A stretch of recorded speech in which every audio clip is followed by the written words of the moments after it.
married spiritually. Like, you don't need friends who will show up on the day as guests looking pretty. Okay? Please hear me on this, guys. Like, if you don't go into the battlefield spiritually to get to the marriage part celebration at the end, utotoya, Mama magnified. Mama magnified. Magnified family, what it do? Kalibita, Kilisaka Mufukeng, also known as Mama Magni. Welcome back to another video, another sit down. You guys have absolutely blown away the wedding vlog. Like, I'm just like, hello on the other side of Forever Sitoles. It was a God weekend. It was a God celebration.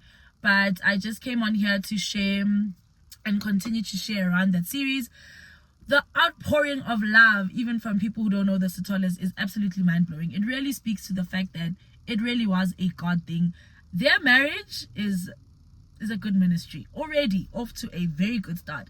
But anyway, if you are not subscribed, please make sure you subscribe so that you can help us grow and receive notifications when we upload a new video. If you are a returning Mama Magnified family, welcome back, baby. Let's do this.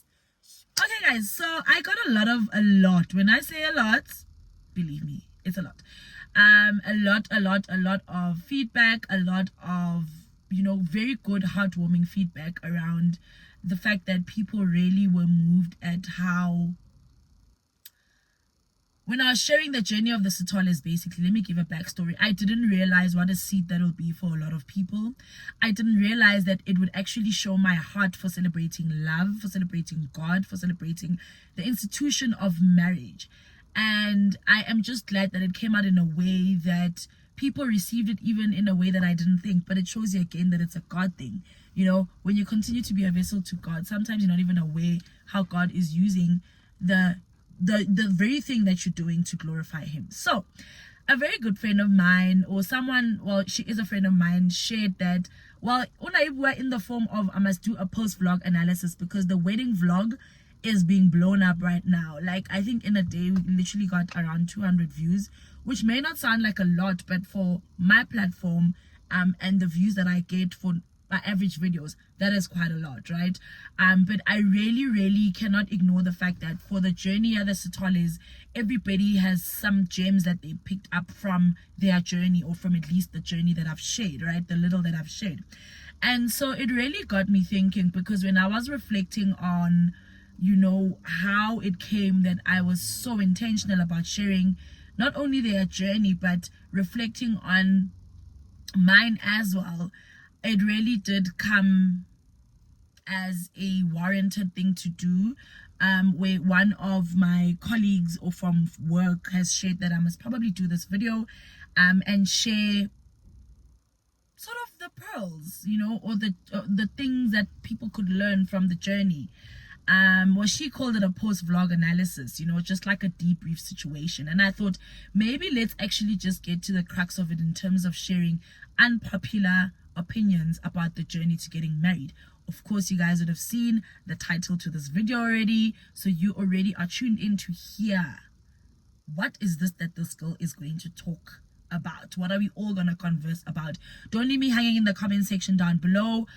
Comment, like, share with anybody who you think this video is going to be relevant for, and we will take it from there. Okay, so of course I've written down a few points so that we can keep it structured.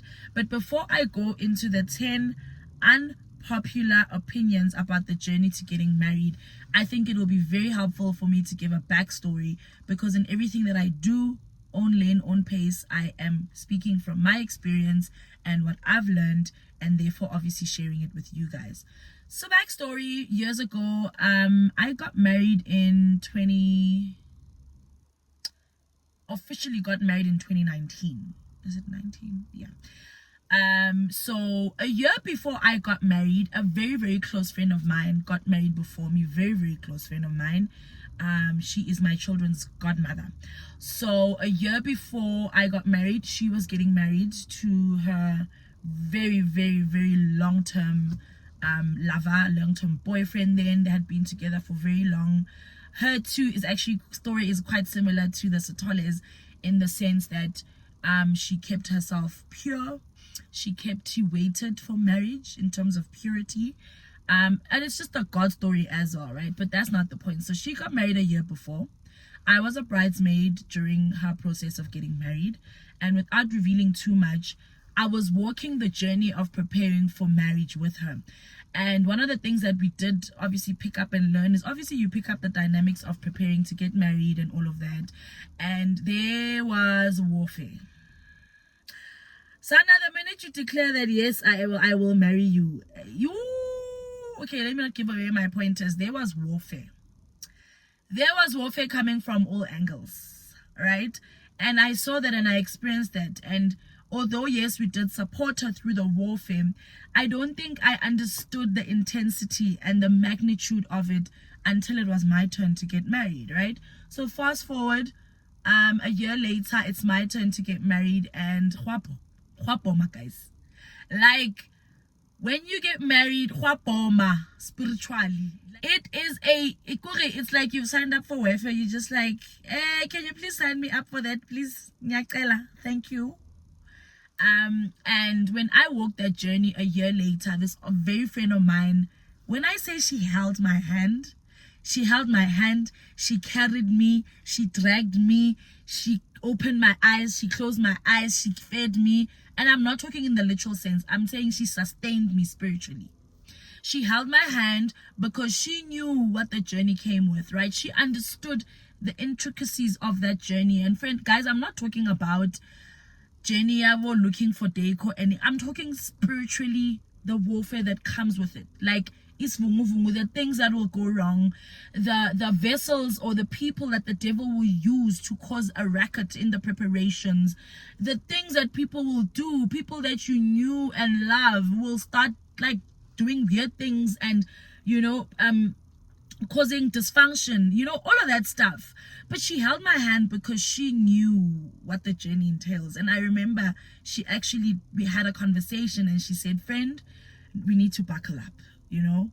We need to buckle up spiritually because it's coming. I may not know what form it's coming in, but I'm telling you now, it's coming. Did it come? Of course it did. Was it in fire? Of course it was. And when I tell you, because of her and how she held my hand and how I didn't realize I needed that until she was there. The night before I got married, I remember it was pouring, it was raining. And it was 10 o'clock and it was close to midnight and she hadn't even gone home because of the state I was in. I was a mess, guys. I was crying. The week of the wedding, I was just like, let's just leave it. I see again, like, what is the point? Like, this is just too much, But she held my hand through it in prayer and in everything because she knew that to get to the finish line of marriage really needs you to be prayed up in a way that is probably supernatural. It's not your usual prayed up. You remember the story in the Bible with Moses and Aaron where they were fighting the war, and every time his hands were held up, they were winning the war. But every time his hands would get weak and his hands would drop, they would be losing the war. And so is it Aaron and Herb? Yes, Aaron and Herb stood in the gap for Moses and helped him hold his hands up during the war when he was getting tired, just to make sure that we keep the posture of his hands up so that the war can be won. And that is the crux of the journey to getting married that we do not speak about often.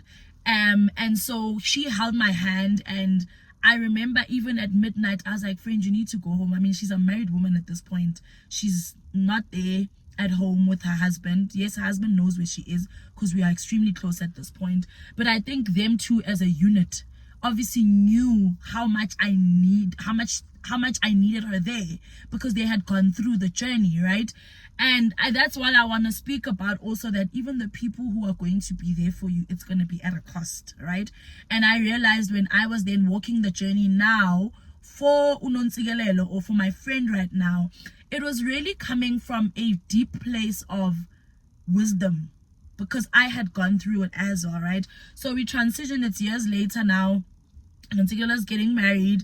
You guys will watch the vlog to find out their story, their testimony, their God thing, because wow, guys, seriously, Hi guys, God's word is real. Guys, you know. And so when I then obviously we found out she's getting married and stuff, for me, I remember God whispering to me and reminding me that you know what it takes. And I had promised myself that I will not allow anybody close to me to go through this without me being there, without me sowing that seed of understanding the intricacies and the warfare and the depth of, you know, how much someone needs someone there. I will stand in as an Aaron and a Herb for the Moseses in my life. And so that's where I was coming from, walking this journey with Unontsigelelo and Duduzi Sithole, because for me, in my heart of hearts, it almost felt like I cannot not let anybody, you know, go through this without at least knowing. Because knowing is so much power, guys. Because when the storm does come, because you know, yes, you'll be rattled, but utlabu amile, utlabe ule ready. Even if you're not ready, you now have a tribe of people around you who are holding you up, whether in prayer, whether in being there, whether one. And so that's why I'm giving this backstory, because now, years later, because of the seed that my friend sowed in my life when I was walking or the journey of getting married, I now am able to boldly and confidently do the same for other people.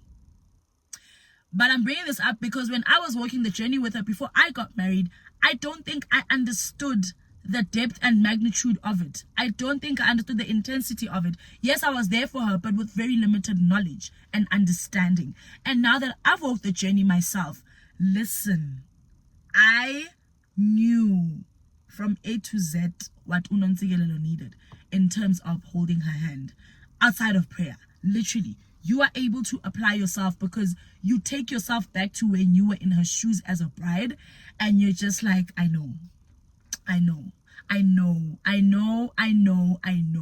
And you don't even need to be told where and how you need to support, because you've walked this journey with her. And so that's why I've written down these 10 unpopular opinions about the journey to getting married. But I thought it was very important to bring this backstory so that you guys understand where I'm coming from with these unpopular opinions, because I've lived it, right? And we are fresh from the Sithole's wedding, where people are like, Lesego, we are learning so much from the little that you've shared. Even though we were not there, I found that so special and so godly that people were like, even though we were not there, we connected to the grace of Lenyalo Lena. We connected to how you shared the story. We connected to, you know, how you actually packaged it in a way that it revived even people who are married. It revived those who are still to get married. It revived those who are still believing God for marriage. It revived those who had given up on even trusting God for marriage or for a spouse, because it actually restored the dignity of the institution that marriage is, because it is from God. Okay, so if you don't do it God's way, I don't know, but that's not the point of this video. So guys, without further ado, let's get back into what I have written down as the 10 unpopular opinions about the journey to getting married. Number 1, marriage is a covenant from God, and it's highly spiritual. It's not about the deco, the fancy venues, the dress you're gonna wear. That's a nice to have at the end. But marriage is a highly spiritual institution from God.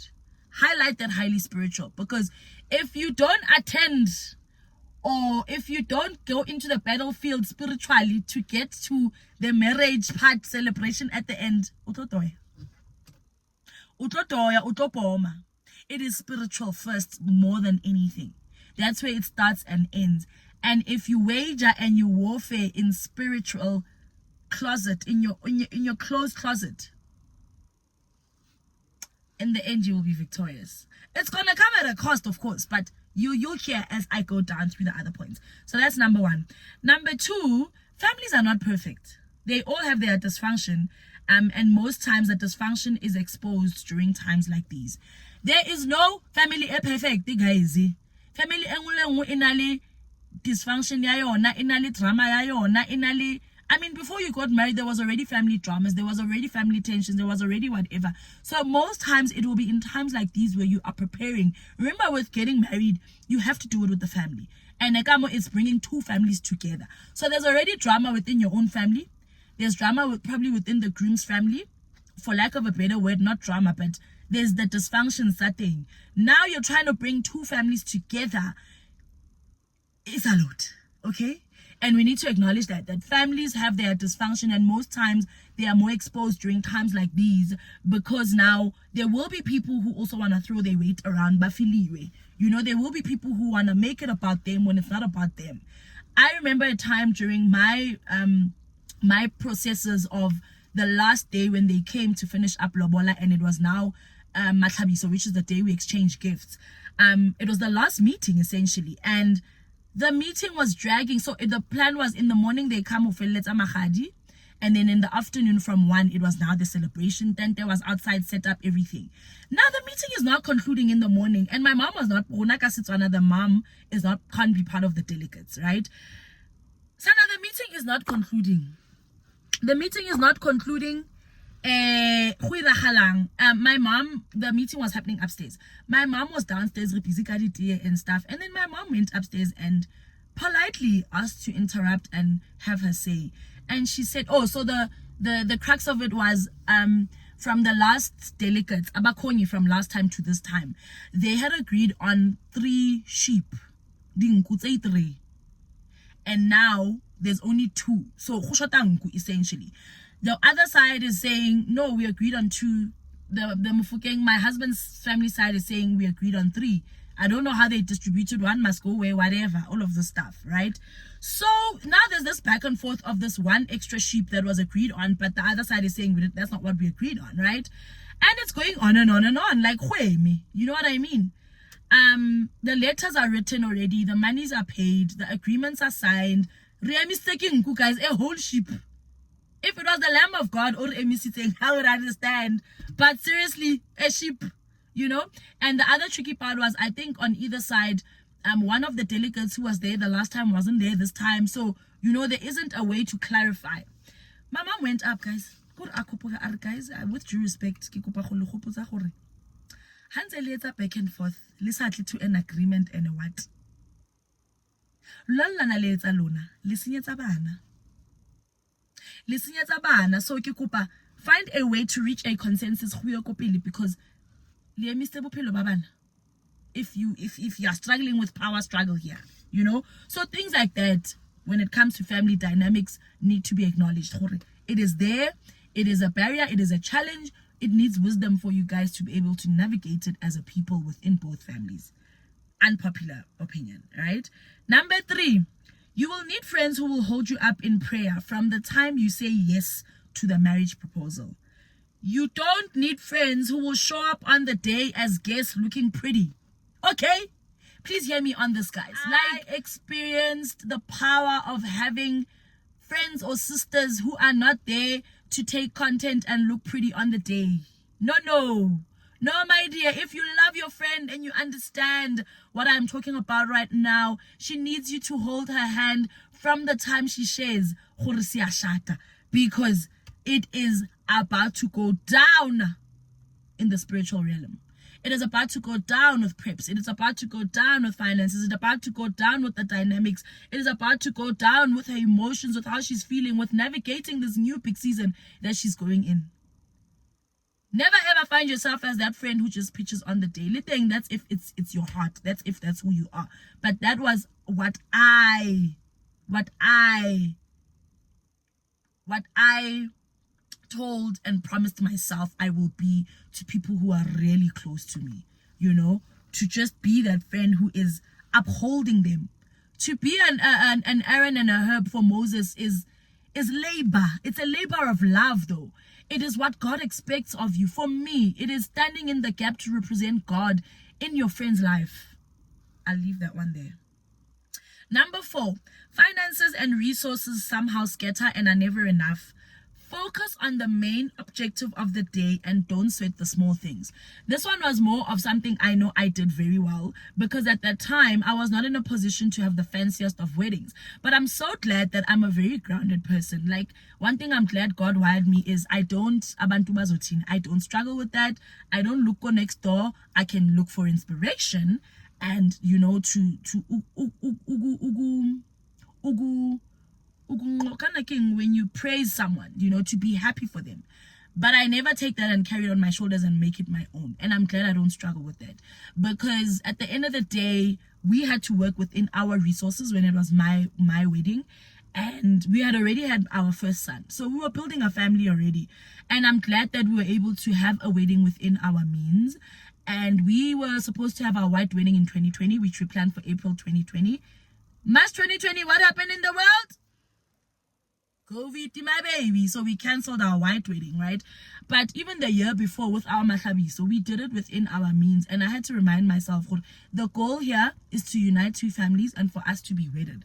So I'm not going to sweat the small things like, ooh, I need and $1,000,000 decor and the glass of the whatever we had, whatever decor we had, whatever resources we had, we made it do. And let me tell you, it was a beautiful day of celebrations, you know. So don't sweat the small things. Finances and resources are one of those things where work within your means and but if you have it, I mean, it's beautiful, because guys, with the Sitholi's wedding, when I tell you all the details were thought of, like, also Nancy is a very classy girl, guys. Like, she is a classy girl. She loves the finer things in life. So it actually, her wedding represented who she is. You know what I mean? And it was very beautiful to see that, to see elements of this is Vela who you are. And God made sure through the tea on. Okay, so number 5, the walk to marriage will sift certain people out of your life that you thought were your people. Let them walk away. Hi, guys. The one thing I love about, you know, peak seasons in your life, like getting married, and you can't hide forever. If you were not for that person and you were not like in their corner for real, you are going to be exposed. You are going to be exposed during peak times like these, because that's when you realize then people make it about them. That's when you realize that, you know, people are not being sensitive to what you are going through. People are being petty. People are being, you know, demanding. Like, it's not about you wanna go high. And if you really love that person, you would actually make sure right, and their walk to marriage is as smooth as can be. Don't come here make it about you. But there will be certain things that will happen that will end up sifting those people out of your life.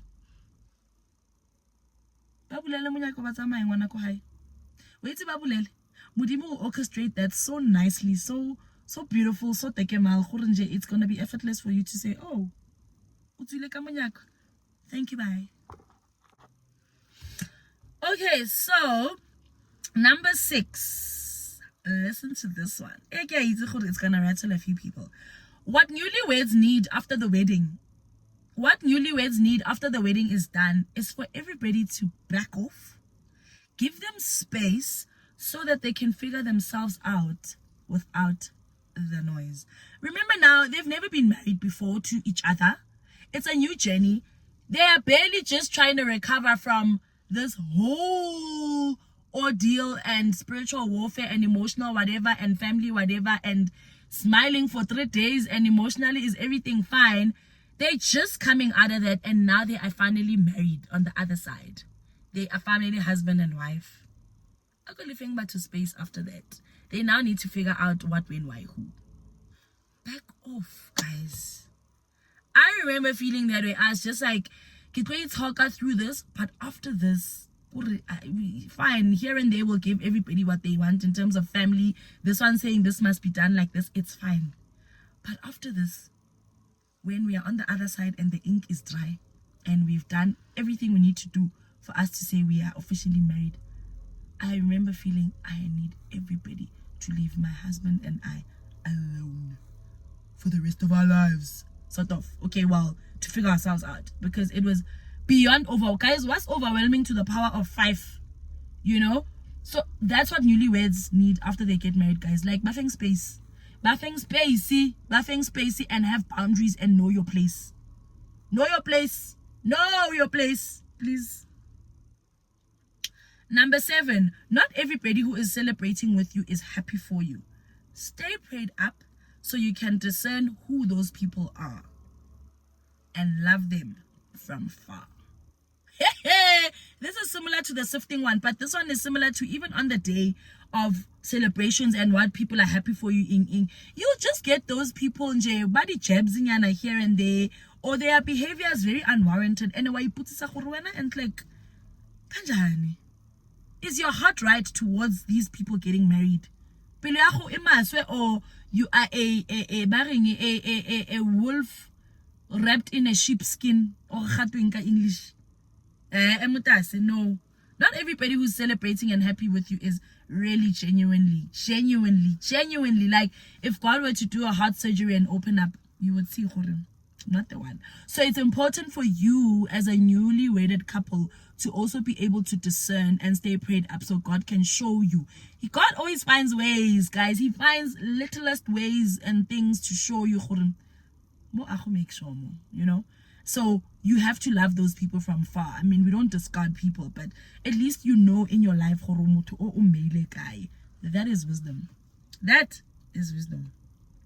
Number 8, most times couples won't ask for help during their wedding preps. It takes wisdom of those around them to offer themselves where they can assist.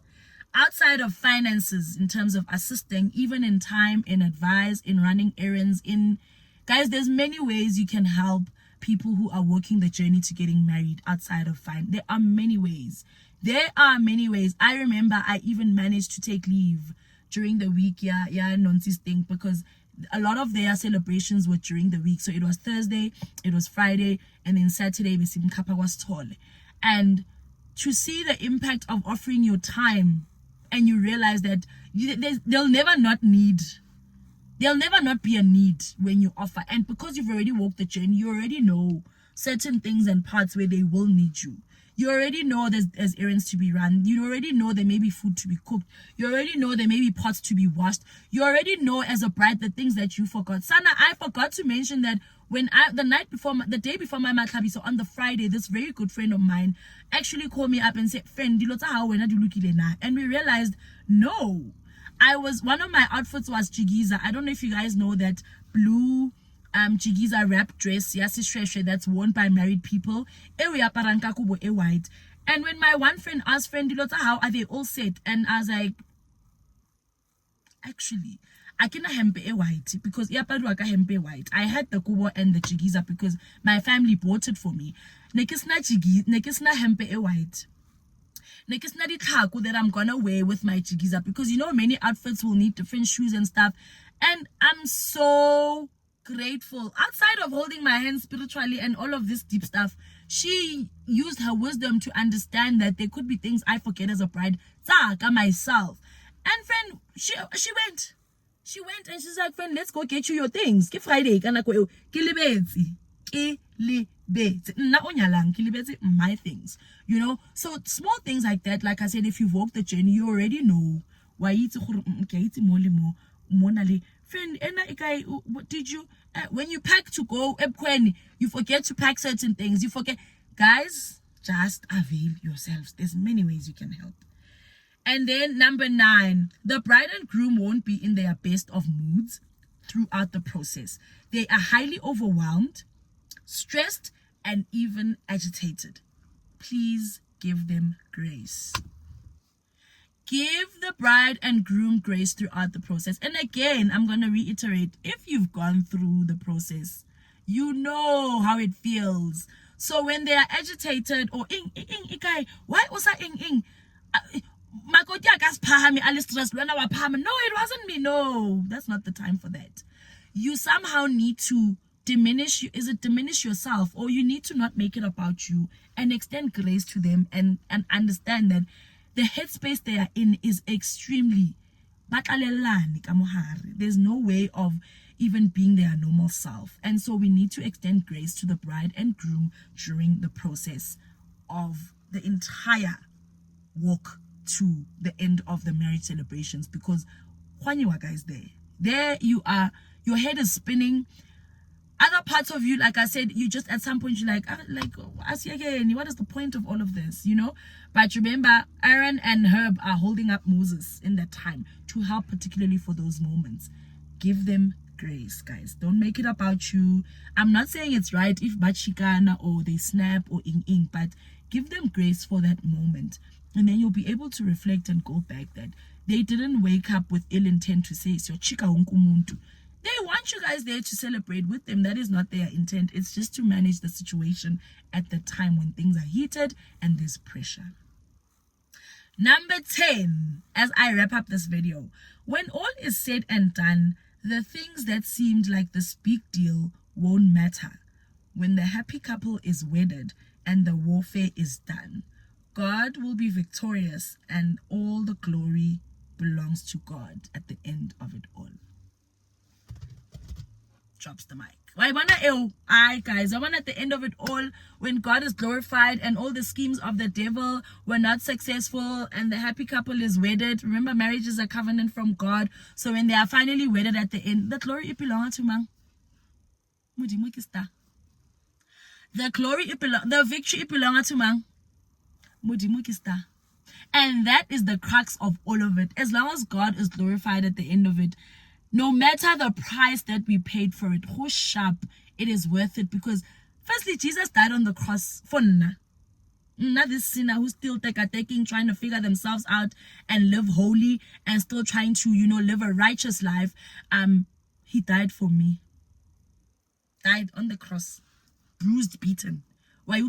So the price to pay to make sure that God is glorified will always be worth it. In actual fact, it's not even close to the price that Jesus paid on the cross for us to be who and where we are today. To be righteous, to be called righteous, to be forgiven, to not be, indebted to the world and everything in it. Do you understand? So, I remember even there was one point where the mom guilt hit me so badly, guys, like so badly, because throughout the preps, I would leave early morning and come back late evening. And shout out to my husband as I close up on this video to give a huge shout out, love, bona, all his flowers, give that husband of mine his flowers while he's still alive, where he held the fort. And not only my husband, but my other friends who are not friends with Nontsigalelo, right? Who knew how important this weekend was, supported me in many ways. I shared a story on my socials of how one of my friends, Unati, helped me with umpako wake as a married woman and how I need to get dressed as in the Xhosa attire as a married woman. She helped me with that. She came a week before to show me how I must wear it, and all of that.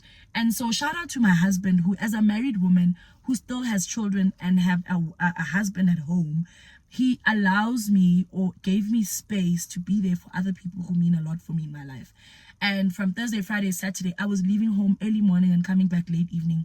He held the fort with the children. Yes, we have also China, but to have the type of husband who doesn't throttle you, who doesn't suffocate you being who you are in other people's lives, is a big shout out to Mpomo Fukeng, my husband, my best friend. Thank you for still showing people that good men still exist. Thank you for showing people that as young, married, black people, we still can have healthy marriages that are thriving. Thank you for holding the fort with the boys. Thank you for reminding me, even when the mom guilt was hitting me and I was texting you and you're saying, no, let your head down and have fun, because he knew and understood how much this weekend meant to me. For me to be there for Unontsigalelo, he understood. And maybe even if he didn't understand the intensity, he knows the type of heart I have. He knows that I'm an empath. He knows that I thrive when I give off of myself more than receiving, and he gave me that space. So thank you so much to my husband. Thank you so much to my children also. It's not easy for them to not seeing their mom for 3 days straight, and all they want to do is to be with me. But this is just how life is, where we do need to be a blessing to others sometimes, because no man exists as an island. So I hope this video helps someone. I hope we can learn something, and I hope at the end of everything that we do, God remains glorified. I'll see you guys in the next video. Love you, bye.